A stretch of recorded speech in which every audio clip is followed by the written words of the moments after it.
Now Aunt Nancy say, every man's noise got a story behind it. And sometimes, she taps her stone window frame, the loudest men are the boys who never got held. Sit close because this one is not about blame. It is about origin. Before Nelson ever became a rooster in your house, he was a boy in someone else's shadow. Aunt Nancy leans forward, her spider crawling to her shoulder. Some children, she whispers, are born into no one's arms. Nelson was one of them. His mother's hands did not hold him long. He was placed in another woman's home, a home where her children belonged, and he was simply there. Never claimed, never chosen, never special. Aunt Nancy shakes her head. That kind of boy learns quick, soften, and you sink. So he hardened, learned silence, learned not to need, learned not to expect, learned that affection is something that happens to other children. In Odu, this is Oyeku, the shadow of the womb, the child raised in absence, the spirit who grows up watching love from the outside. And Okanran, confusion, defensiveness, identity built like patched cloth, noise used to cover wounds. The combination? A man whose entire masculinity formed around surviving, not loving. A rooster built in a cold coop. But a child who grows up unseen never forgets the shape of that darkness. You think a person outgrows childhood? No, childhood becomes the blueprint. Nelson grew in a household where every kindness had conditions, where every plate of food had a price, where every smile came with suspicion attached. He learned to do chores perfectly, not for pride, but for permission to exist. He learned to observe adults' moods like a scared animal watching the sky for storms. He learned to make himself small in hallways and loud in open spaces because he never knew which version of him was acceptable. And the worst part? He learned that love was earned by usefulness, not by being. So when he became a man, he carried all that into his marriage. You see that fire the woman keeps? He never had one. So in adulthood, he cannot interpret affection. He cannot read cues. He cannot receive softness. He cannot approach intimacy. He fears your emotional intensity. He feels unworthy of your love. He panics when you get close. He fears disappointing. He panics when he thinks you are slipping away. He is silent when emotions rise. He is obsessed with tasks. He is confused at softness. He distrusts warmth. He has an inability to rest without performing. Child, there is nothing more exhausting than loving a man who thinks affection is a debt. And instead of communicating, he goes into the only strategies he learned as a child: service, because action is safer than emotion; routine, because predictability is easier than vulnerability; silence, because speaking was never safe; defensiveness, because weakness once meant pain; rooster mode, noise to mask fear, noise to fill the emptiness, noise to feel big when he feels small. Aunt Nancy sighs. Women mistake this for arrogance, but it is fear wearing feathers. Now listen, she says, tapping the stone with one long, elegant finger. When a man grows up without softness, he becomes suspicious of it. She gestures toward Nelson's kneeling shadow in the window. He is not rejecting your warmth, child. He is bracing for it. Because to him, softness feels like danger. Kindness feels like a trick. Intimacy feels like exposure. Love feels like a test he is destined to fail. You see, when you reach for him gently, Nelson doesn't feel chosen. He feels unprepared. When you ask for connection, he doesn't feel desired. He feels unqualified. When you speak truth, he doesn't hear guidance. He hears judgment. Aunt Nancy lets out a low hum. Mm-hmm. He's not cold because he wants to be. He's cold because warmth once burned him.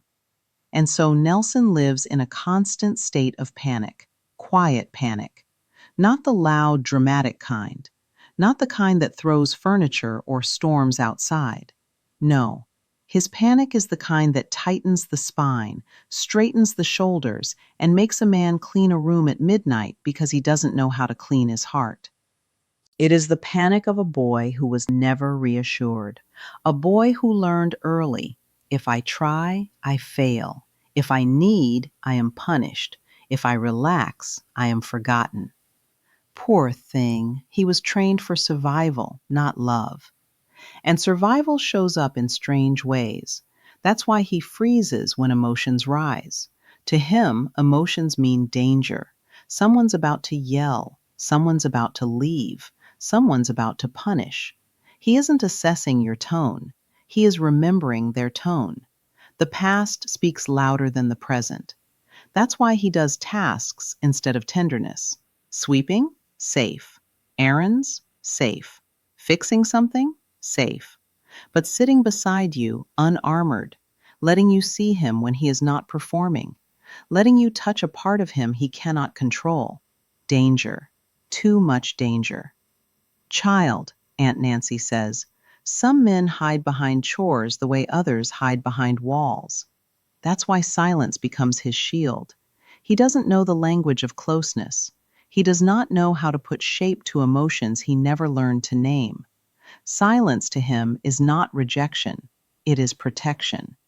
Aunt Nancy leans in and whispers, he is not silent at you. He is silent inside himself.